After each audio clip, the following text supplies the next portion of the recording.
Hai, apa kabar semuanya saudara? Shalom, damai sejahtera bagi setiap kita dimanapun saudara berada. Perkenalkan saya Pendeta Gideon Simanjuntak dengan bangga menyambut seluruh jemaat Tuhan Batra dimanapun saudara berada. Tahukah saudara bahwa Tuhan sangat mengasihi saudara, dan tahukah saudara bahwa rancangan yang indah dan besar Tuhan Yesus sediakan bagi setiap kita. Hari ini saya ingin membahas sebuah kebenaran firman Tuhan yang terkesan sederhana tapi sangat powerful, terkesan sangat dasar, tapi kalau kita lakukan dapat mengubah kehidupan kita dengan sangat luar biasa. Mari sama-sama kita buka dasar firman Allah terambil dari Amsal 27 ayatnya yang ke-19. Demikian firman Tuhan, seperti air mencerminkan wajah, demikianlah hati manusia mencerminkan manusia itu. Matius 5, 7 dan 8 mengatakan, berbahagialah orang yang murah hatinya, karena mereka akan beroleh kemurahan. Mazmur 73 ayatnya yang ke-1.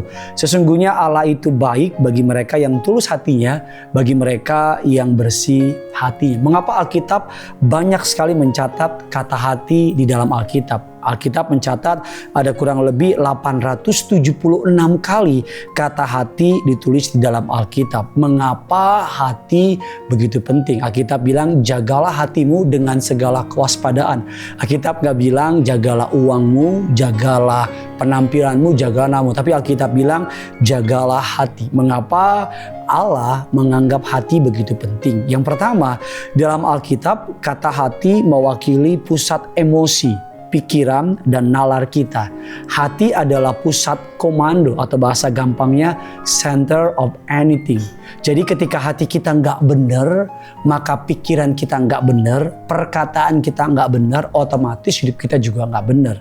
Seorang hamba Tuhan namanya Pastor Michael Hyatt mengatakan demikian, if your heart is unhealthy, it threatens everything else. Family, friends, career, and everything. Kalau hati kita nggak benar, akan mengancam segalanya. Keluarga, teman, karir, dan segalanya. Mengapa Alkitab perlu meminta kita menjaga hati kita? Yang pertama dikatakan bahwa what come inside will shape atau from the inside. Apa yang kita biarin masuk ke dalam akan membentuk yang di dalam. Tahukah saudara bahwa hati kita adalah medan peperangan? Setiap kali iblis berusaha membuat kita pahit, membuat kita kecewa, membuat kita marah, bahkan membuat kita iri hati. Ada banyak orang istilahnya itu bitter heart, hati yang pahit. Atau karena istilah kalau kita bergaul sama orang-orang yang rosa ini bukan nama orang, rosa itu artinya rombongan sakit hati. Kalau kita bergaul sama orang yang sakit hati, maka pelan tapi pasti kita juga sakit hati. Kalau kita bergaul sama tukang parfum, maka bau parfumnya nempel sama kita. Kalau kita bergaul sama tukang sate, maka bau satenya nempel sama kita. Kalau kita bergaul sama orang yang sakit hati, pahit, tukang gosip, jelekin orang, pelan tapi pasti akan terjadi sama kita. Apa yang kita izinkan masuk ke dalam akan membentuk hati kita. Kita tuh kalau ada orang ke rumah kita, dia pakai pakaian sepatu yang kotor, dia pakai pakaian yang gak beres dan mungkin ngancurin rumah kita, pasti kita marah. Karena kita mau jaga rumah kita. Kenapa kita biarin perkataan orang yang jahat? Kenapa kita biarin iri hati, kebencian, kekecewaan ada dalam hati kita? Karena yang pertama, apa yang kita izinkan masuk ke dalam akan membentuk yang di dalam. Apa yang kita izinin ada di dalam kita, itu yang akan terjadi dalam perkataan kita. Cek deh, orang yang kalau ngomongnya suka pahit, orang yang kalau ngomongnya suka kasar, biasanya hatinya pernah dikecewain. Biasanya hatinya sedang pahit. Cek deh, orang yang kalau ngomongnya suka jorok, ngomong yang mohon maaf porno, biasanya hatinya juga suka ada hal-hal yang porno atau hal-hal yang jorok. Makanya gak heran seorang hamba Tuhan besar di abad yang ke-20 namanya Smith Wigglesworth, dia memutuskan hidupnya hanya membaca Alkitab only, hanya memutuskan hidupnya untuk membaca firman Tuhan. Mungkin kedengarannya old fashion, kedengarannya kayaknya norak banget. Saya gak ngajarin saudara untuk gak baca yang lain, tapi Smith Wigglesworth tahu banget bahwa apa yang masuk ke dalam, kalau nggak ditelaah dengan baik, itu akan menjadi tinggal di dalam dan keluar dalam perkataan kita. Yang pertama, mengapa kita berjaga hati kita? Karena apa yang masuk ke dalam akan membentuk yang di dalam. Yang kedua, mengapa kita perlu menjaga hati kita dengan baik-baik? Markus 7 ayat yang ke-20 dan 23 mengatakan demikian. Katanya, ini kata Yesus, apa yang keluar dari seseorang itulah yang menajiskan.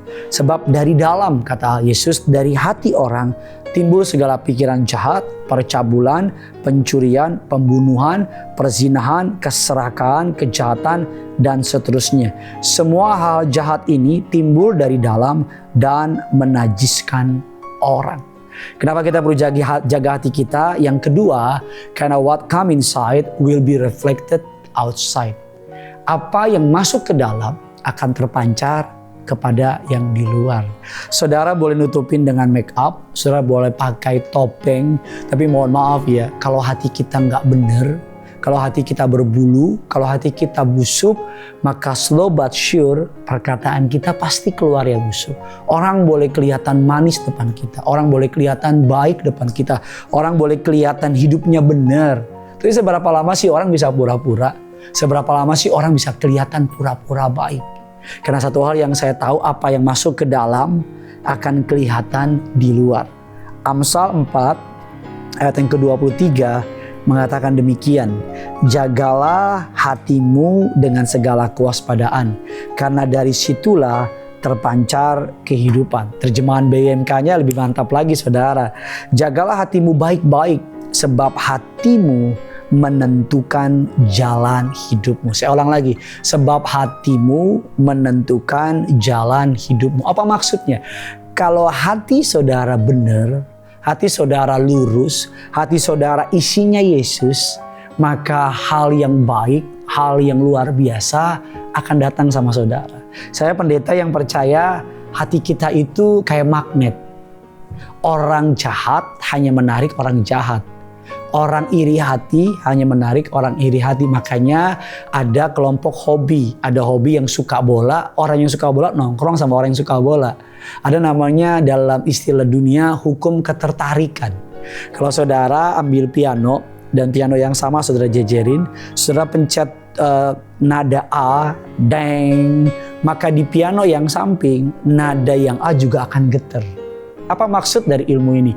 Sesederhana ini. Orang akan menarik orang yang sama dia. Kalau saudara orang yang tulus, orang yang baik, maka saudara nggak akan bisa bergaul sama orang yang picik, orang yang jahat, orang yang nggak baik. Kalau saudara orang yang mohon maaf jahat, suka jahatin orang, bahkan mohon maaf suka berpikir yang nggak benar, maka saudara nggak akan bisa bergaul lama-lama sama orang yang tulus dan orang yang benar. Kenapa kita perlu menjaga hati kita?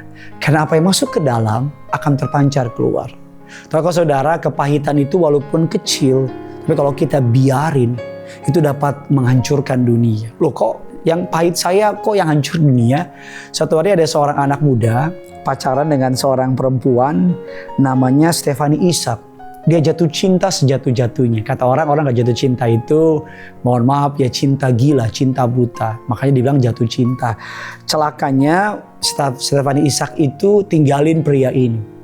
Dan suatu hari pria ini dalam kekecewaannya, dia belanja di sebuah toko. Dia orang miskin. Yang punya toko, celakanya karena dia orang miskin, ngusir dia. Dan celakanya lagi, Stephanie Ishak yang ninggalin pria ini, orang Yahudi. Dan yang punya toko, yang ngusir orang ini, orang Yahudi. Sehingga anak muda ini bertumbuh besar dengan kebencian terhadap orang Yahudi. Celakanya orang ini jadi pemimpin suatu negara. Namanya Adolf Hitler. Dia menjadi pemimpin bangsa Jerman, menjadi the Kaiser, atau istilah orang Jerman. Dalam kebenciannya, dalam kepahitannya, dia memutuskan untuk melakukan genocide, membunuh 5 juta orang Yahudi. Karena pahit sama yang punya toko, karena pahit sama mantannya, karena pernah dikecewakan sama orang Yahudi, sehingga dia membunuh 5 juta orang Yahudi. Hari ini hati-hati, kepahitanmu bisa menutup berkatmu. Hari ini hati-hati, kepahitanmu bisa membuat engkau menghancurkan hidup orang lain. Seorang tokoh kegerakan dari India namanya Mahatma Gandhi mengatakan demikian. Kepahitan seperti air raksa, sebelum membakar orang lain, dia membakar wadahnya dulu. Sebelum saudara menyakiti orang lain, saudara menyakiti diri saudara sendiri. Pepatah lain bilang, hati yang pahit memakan tuannya sendiri. Yang ketiga, yang terakhir, sebelum kita mengakhiri renungan pada hari ini, jemaat Batra dimanapun saudara berada, kenapa kita perlu menjaga hati kita? Yang pertama, karena apa yang masuk ke dalam akan membentuk yang di dalam. Yang kedua, karena apa yang masuk ke dalam akan terpancar keluar. Dan yang ketiga, ini kesukaan saya. Mengapa kita perlu menjaga hati kita baik-baik? Kenapa Tuhan perintahkan jagalah hatimu dengan segala kewaspadaan? Yang ketiga, yang terakhir, karena God sees your heart. Tuhan melihat hati kita. Ada sebuah kisah yang sangat terkenal di Alkitab, 1 Samuel 16 ayat yang ke-7. Suatu hari Raja Saul, Allah telah tolak. Alkitab katakan Tuhan memerintahkan Nabi Samuel untuk memilih the next king of Israel. Dan datanglah Nabi Samuel ke sebuah tempat, ke sebuah keluarga, dari keluarga Isai. Long story short, Alkitab katakan Isai memanggil seluruh anak-anaknya. Bahasa gampangnya yang the best deh saudara. Yang paling keren datang. Dan yang menarik, Alkitab katakan Nabi Samuel, orang yang diurapi Tuhan itu saja bisa salah. Dia lihat kakaknya Daud, tinggi, ganteng, putih. Mungkin mirip-mirip aktor-aktor Korea saudara. Saking kerennya, Samuel bilang dalam hatinya, ini yang akan dipilih Tuhan. Tapi kita lihat apa jawaban Tuhan tentang Samuel. Tuhan bilang gini sama Samuel, 1 Samuel 16 ayat yang ke-7. Janganlah pandang parasnya atau perawakannya yang tinggi. Sebab aku, kata Allah, telah menolaknya. Dengar baik ya kalimat berikutnya. Bukan yang dilihat manusia, yang dilihat Allah. Manusia melihat apa yang di depan mata. Saya suka banget kalimat ini. Tetapi Tuhan melihat hati. Manusia melihat apa yang di depan mata, tetapi Tuhan melihat hati. Sama-sama bilang sama saya, Tuhan melihat hati. Karena yang ketiga, God sees your heart. Standar Tuhan berbeda sama standar manusia.